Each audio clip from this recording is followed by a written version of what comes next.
The moment the House Judiciary Committee hearing room fell into an expectant silence, it was as if the entire space paused, awaiting what was bound to be a memorable occurrence.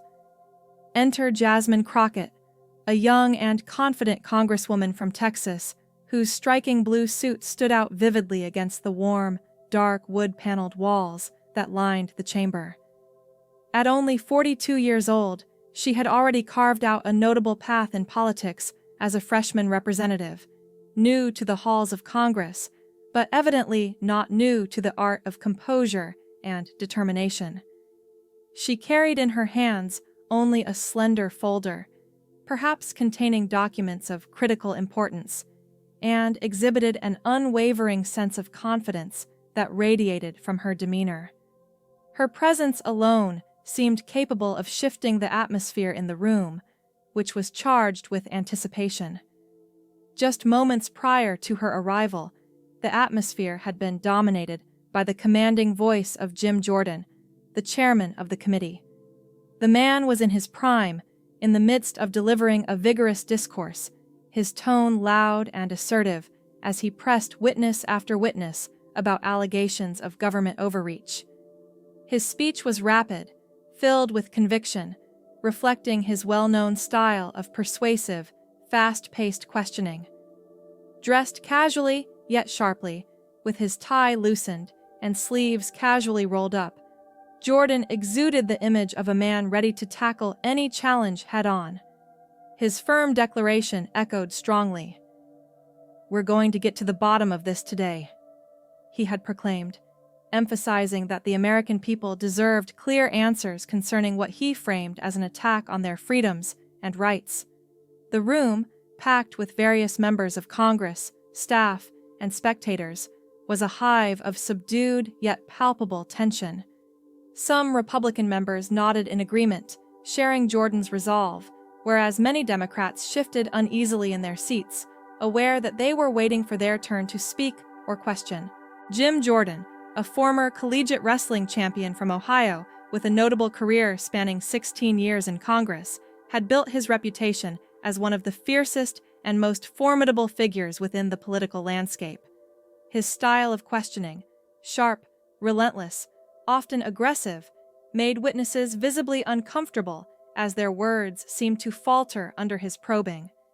His unwavering loyalty to former President Trump and his reputation for getting straight to the point had earned him both admiration and criticism, depending on whom you asked. Standing there, he seemed almost invincible during the proceedings, his pointed inquiries leaving witnesses stumbling and often struggling to find coherent responses. Meanwhile, Crockett, who had previously worked as a public defender and civil rights attorney before entering Congress, was unshaken by Jordan's dominant presence. As she adjusted her papers at her designated seat, she cast a quick but deliberate glance at the chairman, noting his indifference toward her presence. Little did he realize that within that modest folder she carried, unknown to him and everyone else in the room, lay specific documents and evidence that had the potential to shift the entire course of the hearing. These papers contained information that could turn the tables unexpectedly, exposing facts that might leave Jordan and the others present completely speechless in front of a national and international audience watching live broadcasts and replays. This was not simply a routine congressional hearing, or at least not yet. It was set to evolve into a masterclass exposing the intersection of meticulous preparation and seizing opportunity at precisely the right moment. No one had foreseen the possibility that such a confrontation could unfold in this manner. As the proceedings advanced, it became evident that this exchange had all the ingredients of a political showdown, one in which neither side could predict the outcome or how the spectators, both in the chamber and beyond, would react. Before plunging further into the details of this extraordinary confrontation, one had to recognize the significance of the players involved and the historical context. Jim Jordan had earned his reputation as a formidable force within Congress, especially among conservatives. Aging gracefully at 59, he was known as a co-founder of the influential Freedom Caucus and, at the time, served as the chair of the powerful House Judiciary Committee. To his colleagues and witnesses alike, he represented a figure of unwavering determination, almost a force of nature, who posed questions in a rapid-fire manner that barely left room for answers, much less reflection. His signature look, no jacket, rolled-up sleeves, an intense, unwavering gaze, projected an image of a man prepared for combat, as if each hearing was a battlefield where he fought to defend his vision of America. Political analysts often remarked that Jordan's questioning style wasn't merely aimed at uncovering facts, but was designed to create compelling moments, crafted snippets that could be broadcast across media platforms to sway public opinion. It was said that he prioritized theatrics and symbolism, which served him well in gaining visibility and support among his base. His reputation as a master performer in hearings earned him a following that extended well beyond the chamber, with millions of supporters on social media and frequent appearances on Fox News, where he often articulated his views with unapologetic clarity and resolve. Today's hearing, focusing on alleged overreach by the executive branch, was specifically set up to be another such platform for Jordan to demonstrate his prowess. He had carefully selected witnesses whom he deemed friendly and aligned with his narrative, meticulously prepared pointed, confrontational questions, and controlled the entire atmosphere, driving the discourse with practiced precision. As the proceedings unfolded, the footage of these exchanges was sure to be dissected and featured prominently in campaign advertisements across the country, especially with an eye towards the approaching midterm elections. The stakes were high, not just for the testimonies themselves, but for how Jordan's performance could influence public opinion and voter sentiment. In essence, this hearing promised to be more than a routine session. It was a carefully orchestrated spectacle within the larger framework of political strategy, one that could resonate for weeks or even months to come. And amid this carefully staged event, an unforeseen turn was silently brewing, an element that would test the limits of preparation and opportunity in the grand theater of American politics. In the chamber, amidst the focused eyes and expectant silence, Jordan stood with commanding presence, carefully aligning his stance to project authority and confidence. His gaze was fixed directly on the camera, and his voice resonated with clarity and conviction as he voiced a crucial point. He declared with unwavering certainty that the citizens of this country deserved to understand how their own government was being manipulated, weaponized, and misused against them for partisan gains. Every word emphasized the gravity of the issue, suggesting that the very integrity of American democracy was at stake. As his words echoed through the room, the audience reacted instinctively. Conservative members on his side responded with approving nods and murmurs of agreement, reflecting a shared understanding and support for his stance. This scene encapsulated Jordan in his element, a man who thrived in moments of confrontation, who excelled at capturing attention, and who effortlessly took command of the narrative with his forceful delivery. His demeanor was assertive, bordering on confrontational, yet undeniably effective. He wielded his presence as a weapon in itself. It was clear that he deeply believed in the importance of exposing governmental overreach and was committed to making sure that message resonated loudly. On the opposite side of the chamber sat Jasmine Crockett, a relatively recent newcomer to the national stage, but someone quickly making her mark through sharp intellect and unwavering dedication. She was a graduate of Rhodes College and later at the University of Houston Law Center, credentials that underscored her solid academic background. Prior to her entrance into the legislature and her subsequent election to Congress in 2022, Crockett had worked diligently as a public defender and a civil rights attorney. Her journey demonstrated a commitment to justice and advocacy, qualities she carried into her legislative work. In stark contrast to many first-term representatives who often spend their initial months feeling out their roles, Crockett had rapidly established herself as someone who took her responsibilities seriously.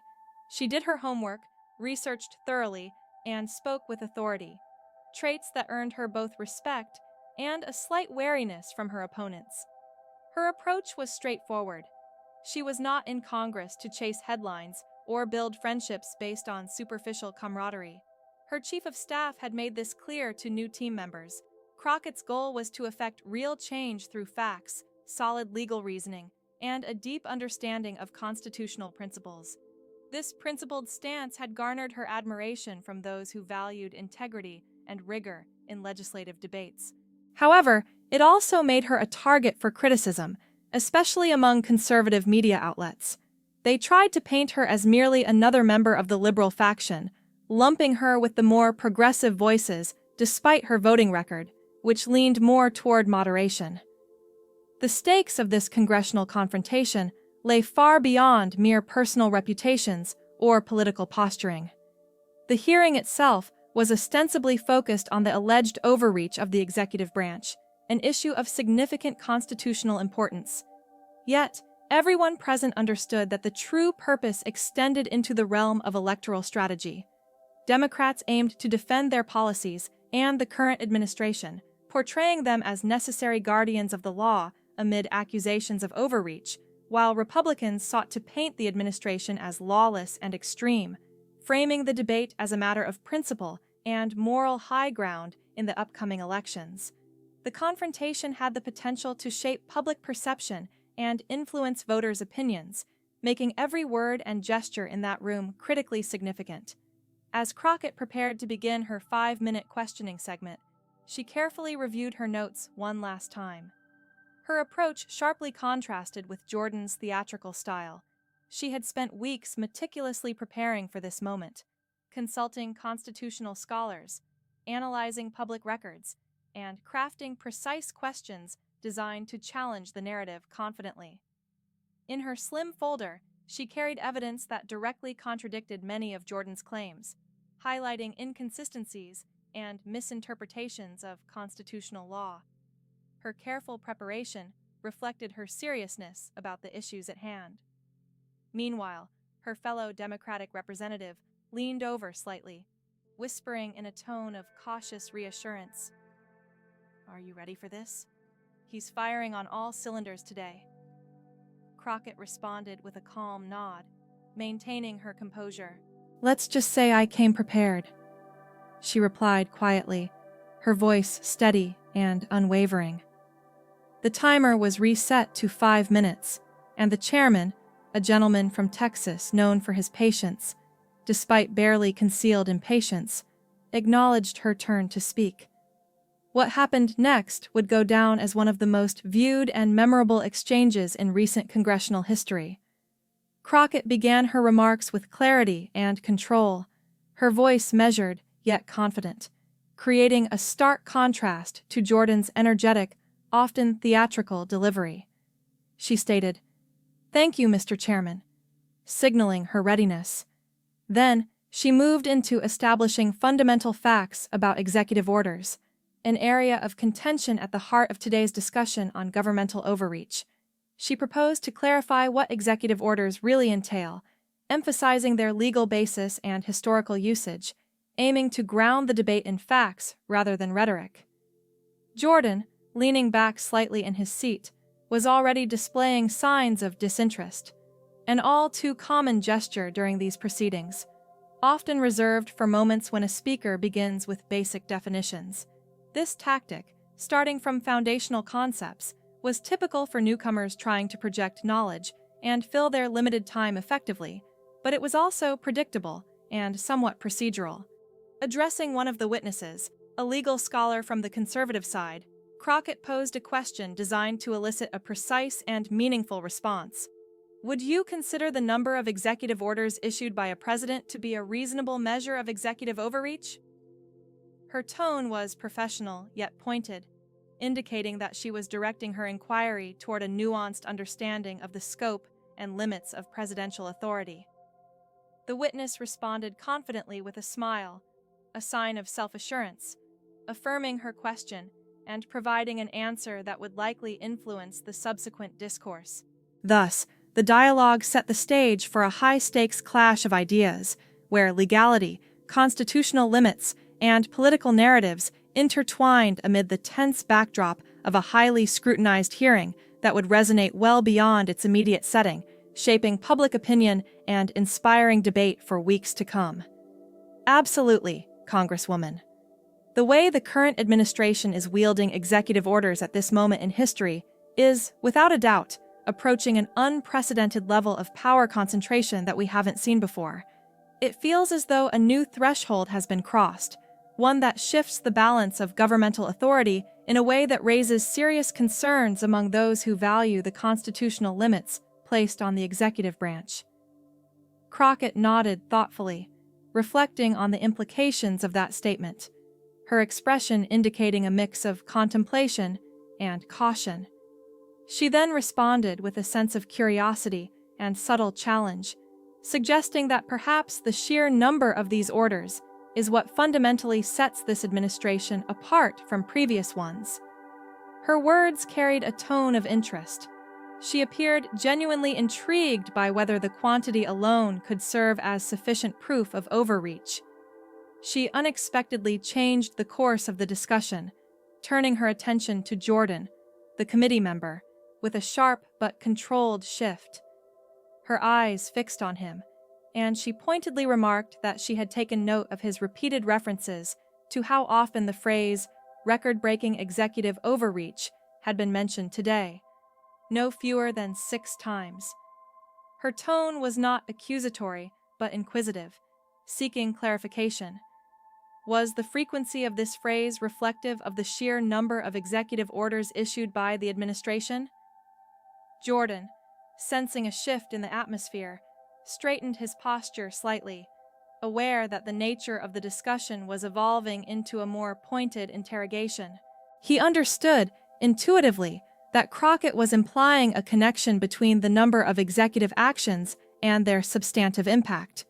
The gentlewoman, well aware of the common narrative around executive power, expressed a stark understanding that this administration has, in her view, weaponized executive authority much more aggressively than any predecessor.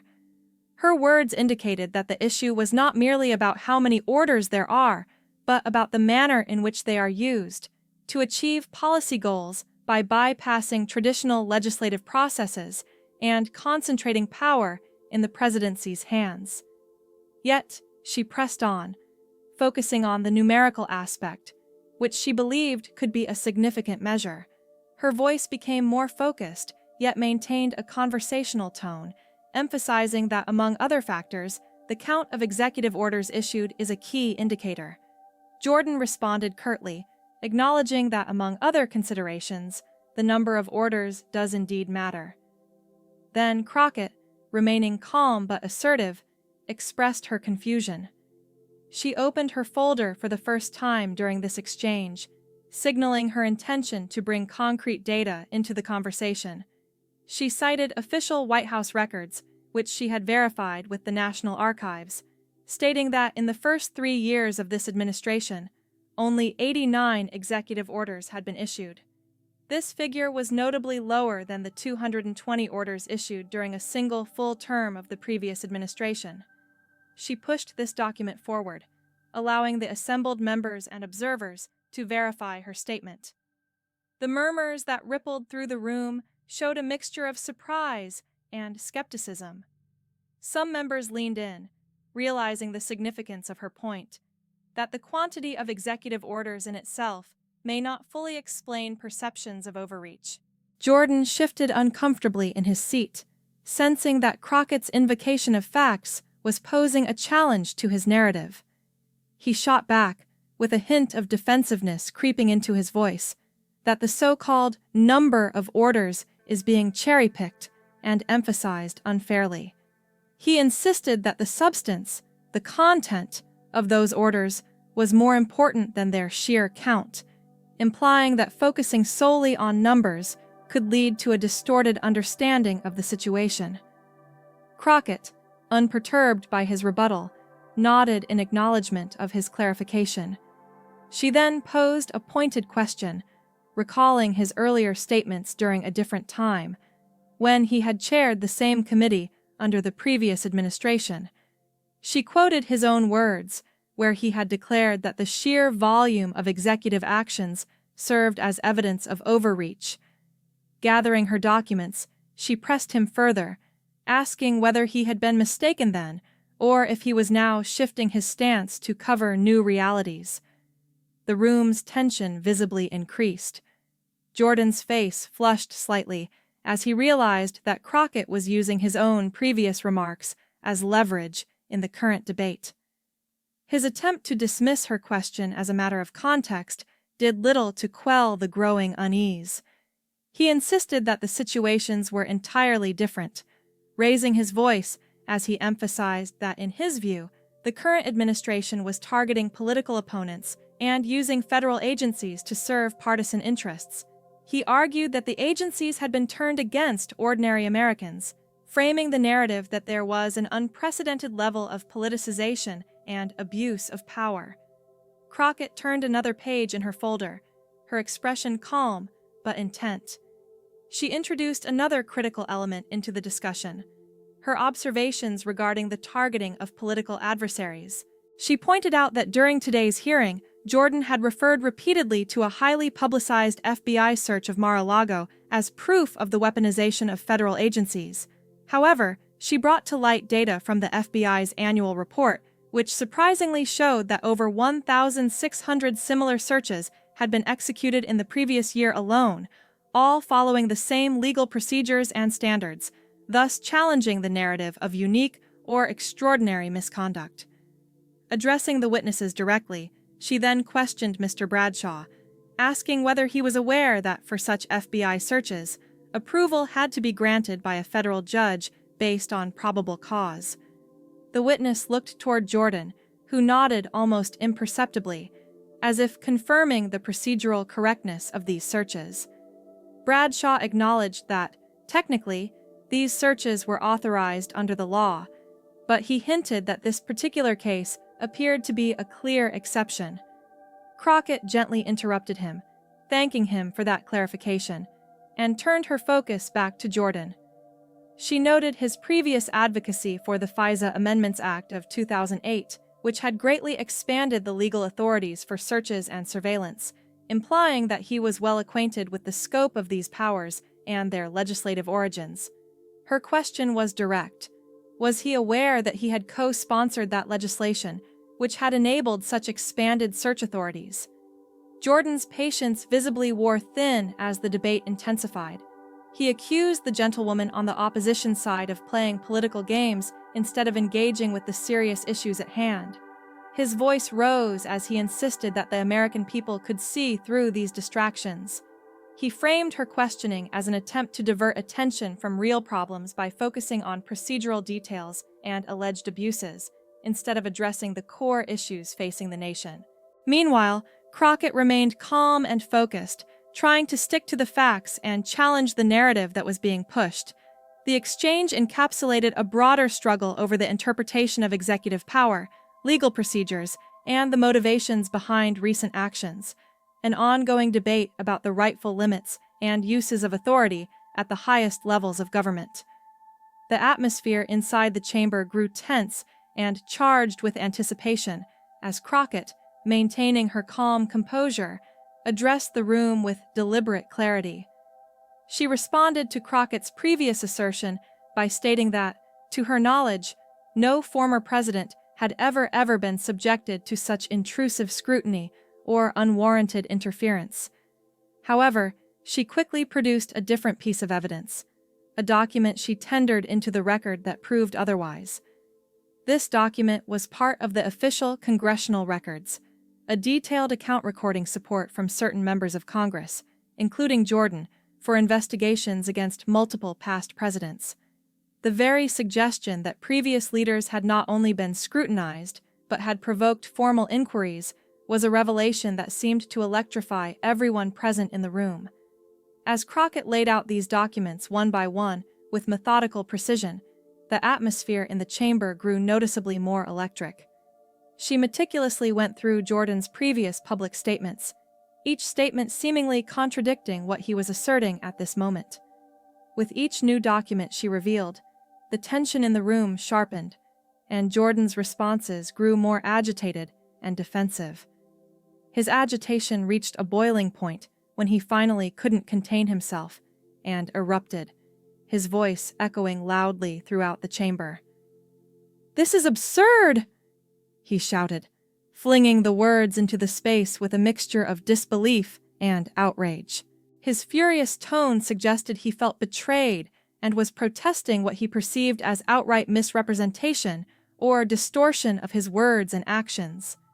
Crockett, remaining entirely composed, smoothly interrupted him, gently pointing out, "I am quoting your exact words, Mr. Chairman." Her tone was calm but firm, underscoring her clarity. She then referenced a specific page of the transcript from the committee proceedings, dating back to July of the previous year, and offered to read the quoted statement aloud, if necessary.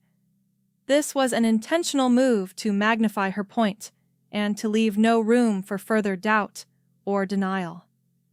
Jordan, anticipating to dismiss the entire matter, started to respond. "My time." But Crockett quickly corrected him with politeness but firmness. "Actually, Mr. Chairman, you still have 1 minute and 20 seconds remaining," she noted, subtly reminding him of her control over the proceedings. The ruling Democratic member on the committee, inwardly amused and aware of the tactical victory unfolding before him, tried to suppress a smile as Jordan's expression shifted into a state of subtle embarrassment. The cameras capturing this moment saw Jordan momentarily bewildered, clearly unprepared for Crockett's sharp and well-timed maneuver, the veteran politician used to controlling the narrative now finding himself caught on the defensive. Then, Crockett decided to unleash her most impactful move. She pointedly addressed the chairman with a final, pointed question. "One last question, Mr. Chairman. Today, you have repeatedly expressed concern about the supposed danger posed by unelected bureaucrats making policy decisions without proper oversight. But I have here a memo from your office, dated just 3 years ago, which explicitly instructs agency heads to use their executive discretion to implement policies without needing to go through Congress. I am now placing this document on the table for your review." As she slid the memo forward, her eyes fixed intently on Jordan's face. The room instantly fell silent. All conversation halted as Jordan stared at the document, then at Crockett, his face showing a mixture of disbelief and barely contained rage. It was as if a sudden gust of wind had swept away his defenses, leaving him momentarily speechless, a feat rarely achieved on Capitol Hill. For perhaps the first time in his lengthy career in Congress, Jordan was rendered speechless, caught unprepared by the evidence Crockett had just presented so pointedly. Crockett's voice was steady and measured when she finally broke the silence, stating quietly, "I will interpret that as confirmation." Her time on the clock had now expired, but the profound impact of her line of questioning lingered in the room for a few fleeting seconds. The silence that followed her inquiry seemed to stretch out, feeling much longer than it truly was, as in any other setting it might have seemed like an eternity. The normally bustling hearing room was eerily quiet, with everyone waiting for what would happen next. Jordan, renowned for his quick responses and sharp retorts, sat completely still. His eyes lingered on the document she had just revealed, a picture of stunned disbelief flickering across his face. Clearly, he had not anticipated such a direct and damning confrontation. The television camera operator, sensing a moment of high drama that could make headlines or viral clips, zoomed in on Jordan's face, capturing his moment of shock and surprise to be broadcast to millions of viewers across the country. Finally, with a strained voice that lacked its usual authority, Jordan muttered, The time has expired," attempting to maintain some semblance of control or dignity. Yet, the damage was already done. The room's atmosphere had shifted irrevocably. Journalists sitting in the gallery, began furiously typing on their phones, eager to report on the explosive exchange. Within minutes, clips of Crockett's pointed questions and Jordan's stunned reaction flooded social media platforms, accompanied by captions such as "Jordan silenced by freshman representative" and "Crockett brings the evidence to take down Jordan." Jordan, sensing the unraveling of control, attempted to regain authority in the remainder of the hearing by calling upon a colleague from his party, a Republican flanking him for support as he prepared for the next round of questioning.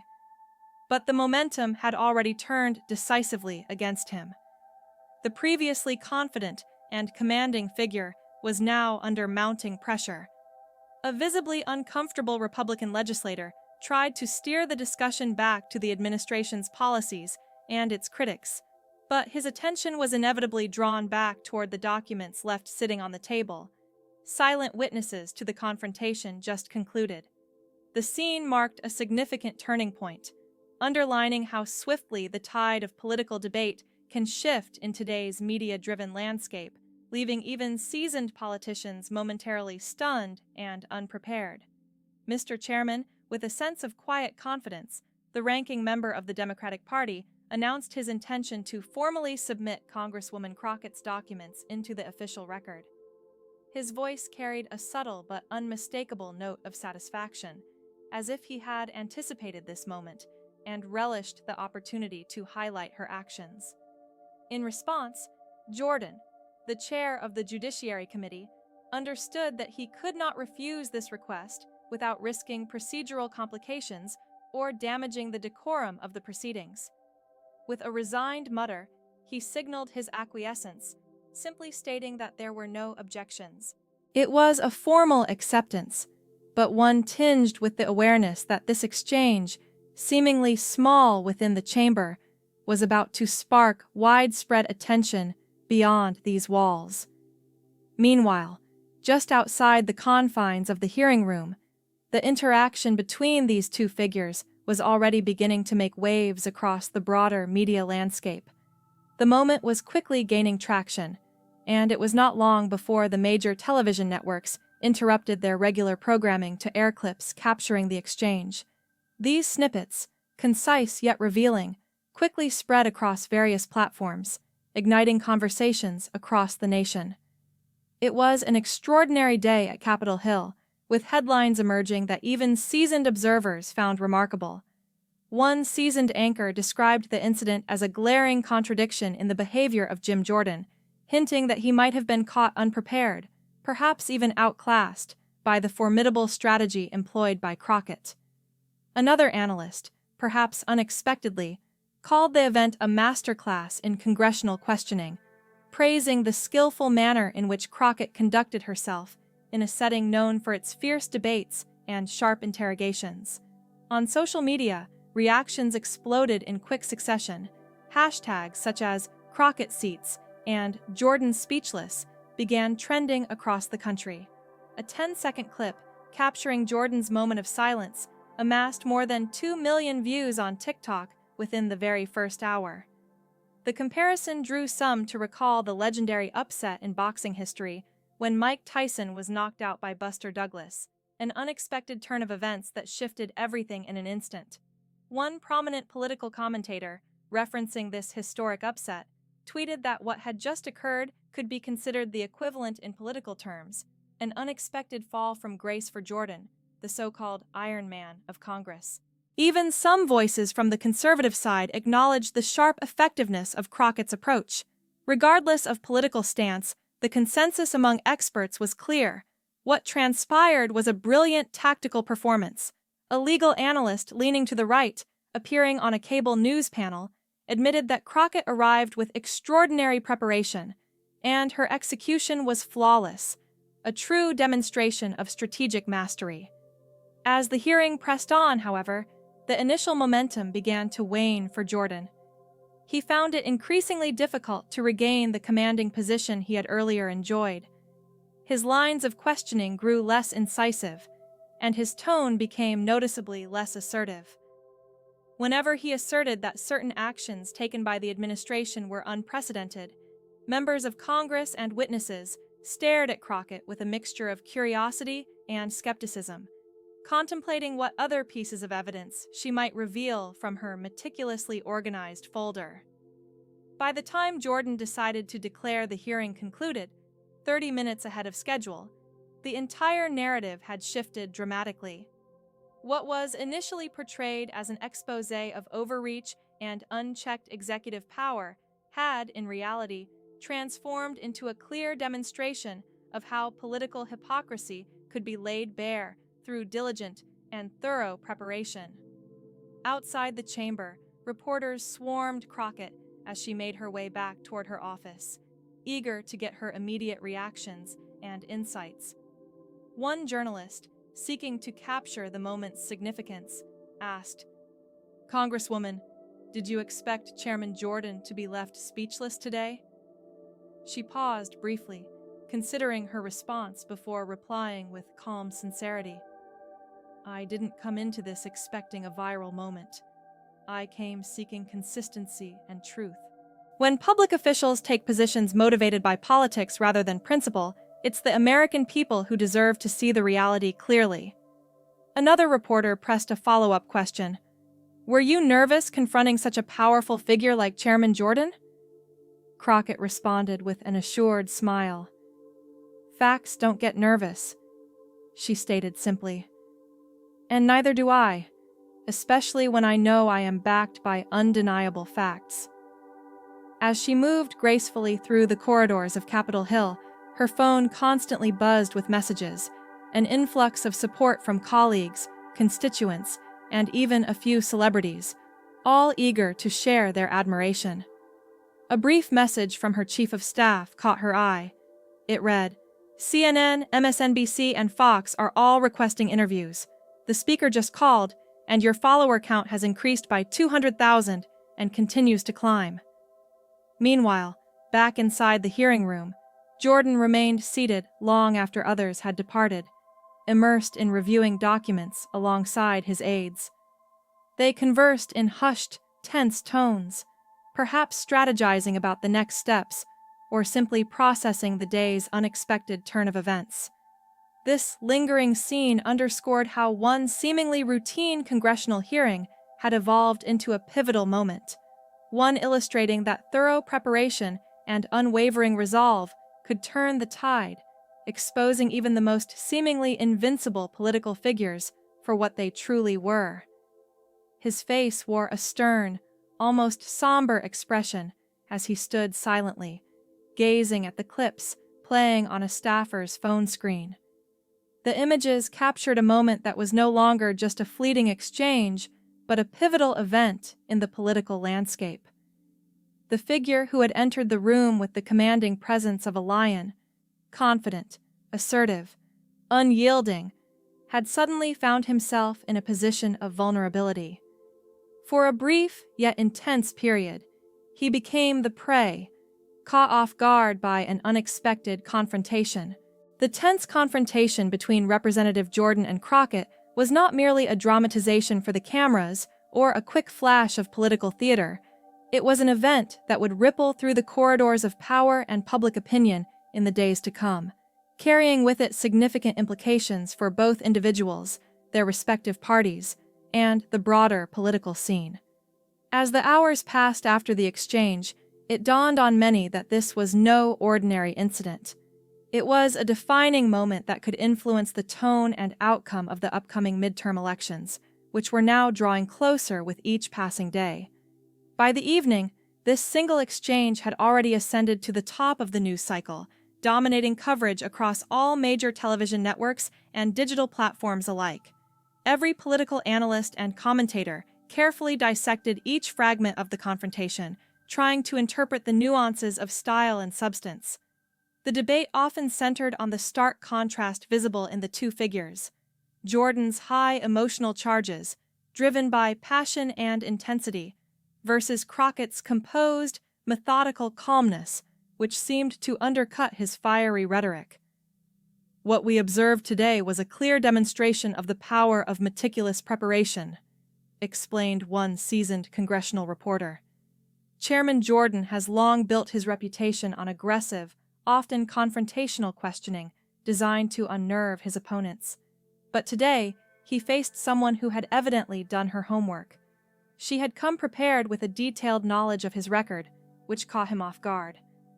In the Republican caucus room, the mood was decidedly somber. Jordan's supporters gathered quickly, engaging in urgent discussions about how to manage the fallout. Many suggested he should release a statement of clarification immediately to contain the damage. Others cautioned that any response could prolong the controversy, risking an even larger news cycle. "Let it blow over," advised a senior member, implying that prolonged engagement might only amplify the issue. "Something else will inevitably dominate the headlines tomorrow." Yet, as dawn broke, it became unmistakably clear that this story was not going to disappear overnight. Front pages all across the country carried variations of the same bold headline: "Freshman Representative Leaves Jordan Speechless," accompanied by split-screen images that juxtaposed Jordan's confident start against his stunned ending. Recognizing an opportunity, the White House scheduled a press briefing for the following day. The press secretary opened her remarks with a carefully worded statement. "In light of yesterday's revelations concerning consistent application of principles, we hope Congress can now move beyond mere political theater and focus on bipartisan solutions that serve the American people." The comment, subtle in its tone, was a veiled yet clear reference to Jordan, without explicitly naming him. It was understood by all that the administration was signaling its stance. Meanwhile, conservative media outlets initially appeared to try to ignore or downplay the incident, preferring to dismiss the confrontation as overblown or insignificant. However, as clips of the exchange started to spread rapidly across social media platforms, attempts at damage control swiftly followed. One popular host claimed that Jordan had been ambushed with out-of-context quotes, suggesting that what was captured was unjustly manipulated to paint him in a negative light.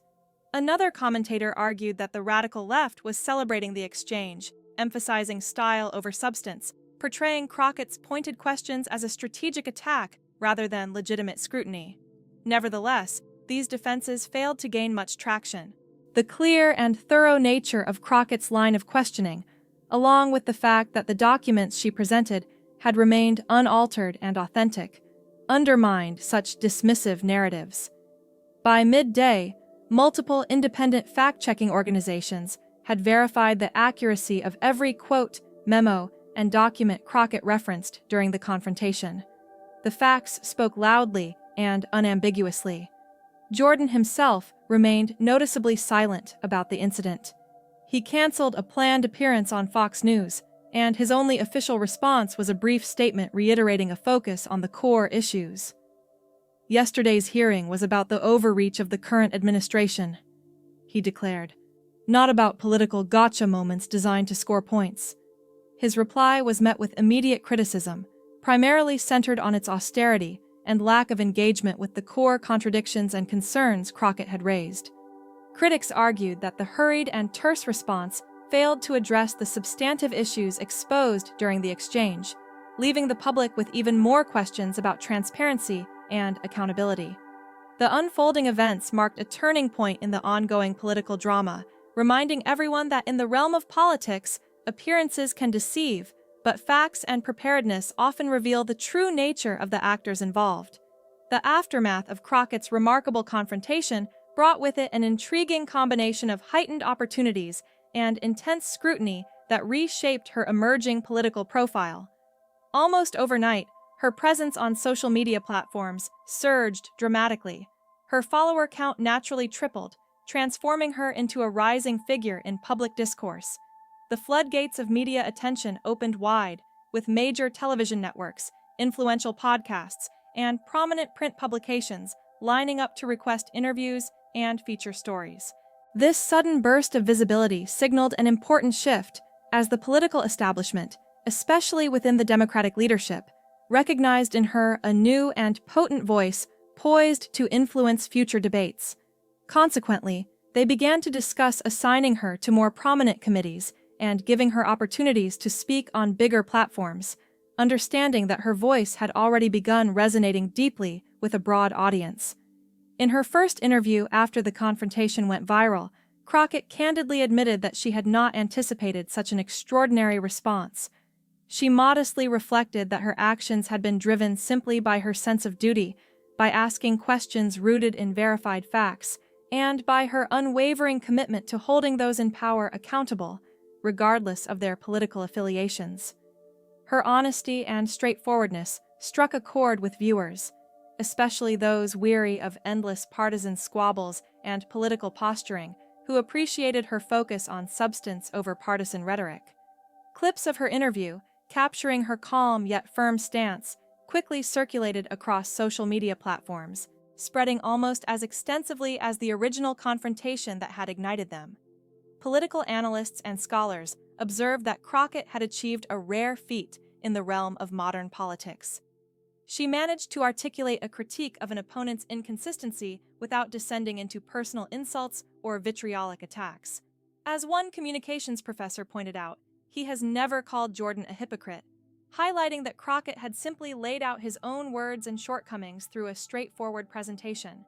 She allowed the audience to draw their own conclusions, a tactic that proved to be devastatingly effective because it sidestepped the defensive reactions commonly evoked by direct accusations. This approach demonstrated the power of silence and factual presentation over loud accusations, a strategy that left a lasting impact not only on her opponent but also on the viewers at home.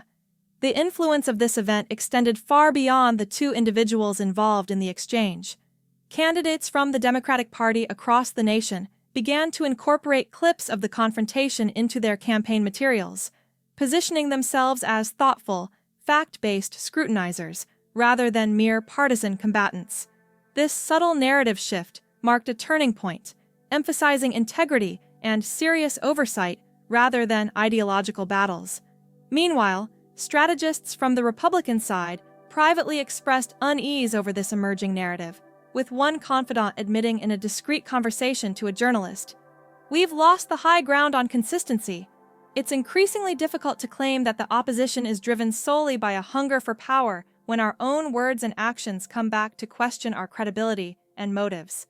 Within the span of just a week, the viral clip had amassed more than 50 million views across various digital and social media platforms. Late-night comedians seized the moment, creating humorous parodies that exaggerated the scene. For instance, one host imitated Jordan shrinking into his chair as Crockett diligently produced document after document, the comedic reenactment underscoring the tension and intensity of the original exchange. In one particularly memorable skit, the comedian added a humorous note by passing around a tiny note from third grade that read, "Girls should be class president too," causing the audience to erupt into laughter, reflecting the power of humor to distill complex political moments into shared cultural references.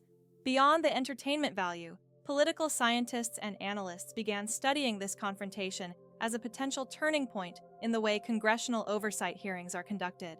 For many years, such hearings had often devolved into theatrical displays where members delivered lengthy speeches rather than genuinely seeking information. A government studies professor explained that Crockett had demonstrated the effectiveness of the traditional approach: thorough research, targeted and specific questions, and allowing the facts to speak independently. Her example showed that an organized, factual-based inquiry could serve as a powerful tool for accountability. Though Jordan eventually returned to his previously more aggressive style in subsequent hearings, keen observers noted subtle but significant changes in his approach.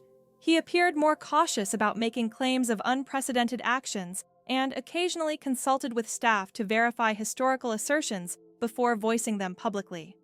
When faced with Democratic questioning, particularly from Crockett and others who adopted her methodical approach, he displayed an unusual degree of restraint and care, a departure from his usual combative style. Crockett's rise, her ability to leverage her platform effectively, and the public's response contributed to a broader discussion about the nature of congressional oversight and the importance of factual integrity in political discourse. Rather than merely reveling in her viral success, she strategically used her newfound influence to focus attention on the substantive policies and issues that had motivated her initial campaign, aiming to create a more transparent, responsible, and fact-driven political arena. Throughout her appearances in various interviews, she consistently chose to steer the conversation away from sensational or emotionally charged topics, such as discussions about her opposition to or support for Jordan, and instead focused on broader issues that truly matter to the public. These included critical subjects like healthcare reform, economic opportunities for all citizens, and the fundamental right to vote. When asked in a weekend news program about her motives, she clarified her stance with unwavering conviction, stating, "I didn't come to Congress to generate viral moments or to chase instant fame. My primary goal has always been to address and solve real problems that affect everyday people." She explained that meaningful change often requires stripping away false narratives and misinformation, and that this process begins with presenting clear, well-founded facts. Yet, she emphasized, this effort is merely the starting point. There is much more work to be done beyond correcting perceptions. Just 3 months after the hearing that captured national attention, a comprehensive poll conducted across the country revealed a remarkable increase in Crockett's recognition among voters. Her name recognition had surged by an astonishing 57 percentage points, a clear indication of how impactful her approach had been. Even more intriguing was the fact that when respondents were asked to describe her using just one word, the most frequently cited descriptors were prepared, intelligent, and factual. These responses stood out as rare in an age characterized by sharp political branding, polarized opinions, and a tendency toward emotionally charged rhetoric. Such positive impressions highlighted the changing landscape of political engagement and communication.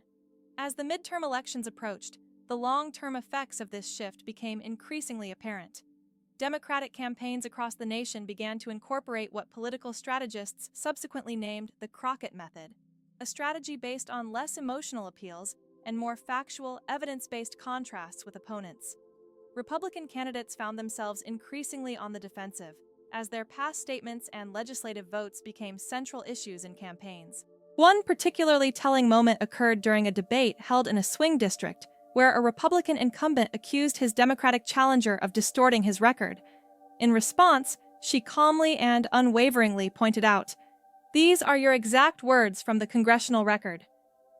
Her deliberate reference to official documents sparked a spontaneous burst of knowing laughter from the audience, reflecting widespread recognition of her prepared and fact-based defense. Meanwhile, even Jordan, representing the same political environment, faced an unexpectedly competitive race in what was traditionally considered a safe district. Although he managed to secure re-election, his margin of victory shrank significantly compared to previous cycles. Post-election analyses identified the viral hearing moment as a contributing factor to a noticeable decline in enthusiasm among his core supporters, who had perhaps grown weary of partisan battles and sensationalism. Conversely, Crockett's campaign was a resounding success. She won her re-election by a large margin, what can only be described as a landslide victory, and received the honor of being appointed to the prestigious Ways and Means Committee. This was a rare and significant achievement for a representative in only her second term, underscoring her rapid rise within the ranks of Congress. Political pundits and analysts began speculating about her future prospects, with some suggesting that Crockett possessed the potential to break traditional barriers and possibly become the first Black woman to hold the position of Speaker of the House. A year following the pivotal hearing, her exchange was analyzed in detail within a widely used political science textbook. The case study described her as exemplifying a masterclass in congressional oversight, highlighting how meticulous preparation can surpass performance and flashiness. It drew a stark contrast between her methodical, fact-oriented approach and the more superficial emotional styles employed by others, including Jordan, in the new landscape of digital-era political communication. Perhaps the most enduring aspect of her influence, however, was a subtle yet profound shift in public expectations and standards. Voters began demanding transparency, proof, and evidence, receipts, rather than accepting empty rhetoric or unsubstantiated claims. Campaign advertisements that relied on accusations or questionable assertions about opponents' records became increasingly ineffective as viewers and voters started to ask, "Where's your Crockett folder?" or "Show me the facts." In the corridors of power in Washington, where reputation and credibility are built over decades, Crockett had achieved what many thought impossible. She had made a lasting impact through a single 5-minute exchange. Her influence was not rooted in bombast, personal attacks, or sensationalism, but instead stemmed from meticulous preparation and unwavering adherence to factual accuracy. As one political analyst summarized her achievement, "In an era dominated by noisy sound bites and emotional outbursts, Crockett proved that nothing can silence a room or an unprincipled chairman quite like the power of a well-documented, meticulously sourced fact."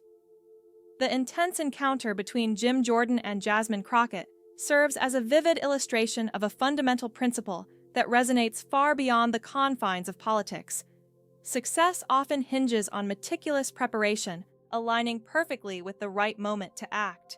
In this particular instance, their confrontation exemplified how readiness and timing can amplify one's influence, drawing attention to how crucial it is for individuals engaged in any form of debate or debate-like situation to anticipate their opponent's moves and respond with confidence.